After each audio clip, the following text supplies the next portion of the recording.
ชีวิตយើងប្រៀបឧបមាទៅនឹងការរត់ប្រណាំងដូចគ្នាអញ្ចឹងការរត់ប្រណាំងយើងអត់ដឹងថានរណាឈ្នះ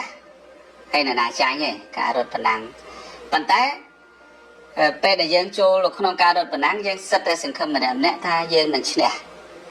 បើអត់ឈ្នះក៏អត់ទៅប្រកួតប្រជែងការរត់ប្រណាំងដែរហ្នឹងសិតតែ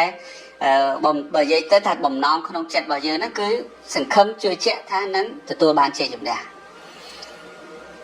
ហើយដល់ពេលយើងចូលទៅក្នុងការរត់ប្រណាំងតែម្ដងទោះបីឈ្នះចាញ់ក៏មិនទាន់ដឹងប៉ុន្តែគឺត្រូវតែរត់ដើម្បីយកជ័យជំនះតតែបានយ៉ាងណាមិញជីវិតនេះក៏ដូចគ្នាដែរជីវិតហ្នឹងដូចគ្នាអញ្ចឹងកើតមកហើយគឺយើងសិតតែមានបំណងគោលដៅរបស់យើងម្នាក់ហ្នឹងគឺបំណងរបស់យើងគិតថាអាត្មានឹងទទួលបានជោគជ័យនៅអ្វីមួយអញ្ចឹងសុខចិត្តចូលប្រឡូកជាមួយនឹងសមរភូមិនៃការតស៊ូរបស់ជីវិតនៅក្នុងផ្សែងនៅក្នុងភ្លើងនៅក្នុងសង្គ្រាមនៅក្នុងភាពលំបាកនៅក្នុងការតទល់ជាមួយនឹងឧបសគ្គបានន័យថាច្រើន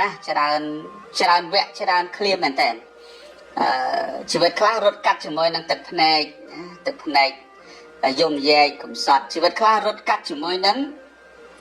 ភាពប្រមាថមាក់ងាយអំពីសំណាក់ជនដតីជីវិតខ្លះជួបប្រទះជាមួយនឹងការវាយតម្លៃដោយមើលមកយើងមើលស្រាលមកយើងជីវិតខ្លះជួបប្រទះដោយការចំណែនឈ្នានេះហ្នឹងហើយទៅវិញទៅមកចាក់ជ័យចាក់ស្គរអែបអបស៊ីអែបស៊ីអបអីចឹងទៅប៉ុន្តែបើសិនជាយើងនៅខ្វល់ជាមួយនឹងបញ្ហាទាំងអស់នោះប្រកាសជាការទទួលបាននៃការជោគជ័យរបស់ជីវិតយើងនឹងអត់មានសោះតែម្ដងហេតុអីបានខ្ញុំបណ្ដាលអាភិបថាអញ្ចឹងព្រោះដោយបុរាណលោកថាចៅទុកបើសិនជាយើងនៅតែចៅរហូតគោលដៅនៃទុកនោះនឹងដល់ព្រោះតែយើងមានគោលដៅចៅទុកដើម្បីទៅទីណាមួយប៉ុន្តែបើអង្គុយលើទុកហើយមិនព្រមចៅហើយយើងចៅចាប់ផ្ដើមចៅទាស់ជាមួយនឹងអ្នកអង្គុយមិនក៏អង្គុយលើដៃអញ្ចឹងមិនក៏ដាក់ជើងអញ្ចឹងមិនក៏ធ្វើមុខអញ្ចឹងអាហ្នឹងហើយដែលគោលដៅនៃការចែកទុកហ្នឹងវាអត់ដល់កន្លែងទេជីវិតឧបមានឹងការរត់ប្រណាំងហ្នឹងដូចគ្នាអញ្ចឹងកាលណាយើងរត់ប្រណាំងជាមួយនឹងមនុស្សជាមួយនឹងជីវិតដូចគ្នាហ្នឹងគឺបំណងចង់ឈ្នះបានដែរអញ្ចឹងយើងកុំខ្វល់ទី1កុំខ្វល់អារឿងអ្នកដតីស្រែកឧទាហរណ៍ដូចអ្នករត់ប្រណាំងឃើញគេដល់កន្លែងចិត្តដល់គោលដៅគេស្រែកសន្ធាប់យកប្រឹងឡើងដើម្បីឈ្នះហើយយើងឮពីអស់ហ្នឹងយើងចាប់ផ្ដើមអូចុះមិនបានឯងមកស្រែកអញ្ចឹងធ្វើឲ្យខ្ញុំនៅបាក់ស្បាតអត់ទេអាហ្នឹងជារឿងមួយមិនសមហេតុផលសម្រាប់ជីវិតរបស់យើងដែលកំពុងតែដើរជាមួយនឹងការចូលប្រឡូកដោយការរត់ប្រណាំងចឹងអត់អាចយកចំណុចហ្នឹងយកមកដើម្បីរាំងស្ទាក់យើងបានទេអញ្ចឹងយើងត្រូវព្យាយាមថាបើសិនជាអ្នកណាយ៉ាងណាក៏យ៉ាងហ្នឹងទៅប៉ុន្តែសំខាន់គោលដៅរបស់ខ្ញុំគឺជីវិតរបស់ខ្ញុំត្រូវប្រឹងឲ្យដល់គោលដៅ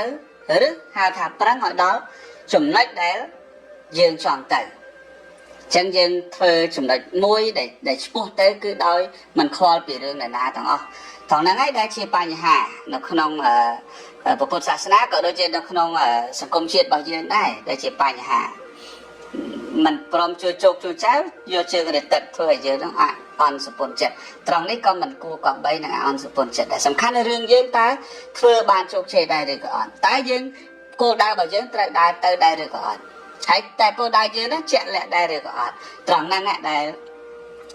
ខ្ញុំបានមកភាពលើកឡើងថាជីវិតប្រៀបបីដូចនឹងការរត់ប្រណាំងអញ្ចឹងមុនពេលរត់គ្មាននរណាម្នាក់ដឹងឈ្នះដឹងចាញ់ទេ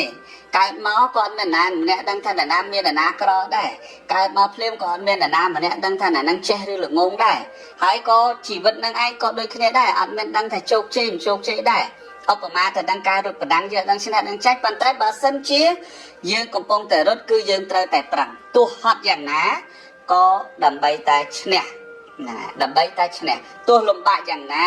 ក៏ដើម្បីតែទទួលបានភាពជោគជ័យសម្រាប់ជីវិតរបស់យើងមួយត្រង់នេះដែលខ្ញុំបណ្ដាលភាពចង់លើកចំណុចមួយខ្លីដូច្នេះយកមកជាការពិចារណាដើម្បីបានជា ពលឺកំណត់មួយក្នុងការត្រេះរិះពិចារណាចំពោះជីវិតឧបមាទៅនឹងការរត់ប្រណាំងចឹងដែរលំបាកហត់ប្រឹងវេទនាតស៊ូតែដើម្បីឲ្យដល់គោលដៅរបស់ជីវិតយើងដូចគ្នាចឹងដែរ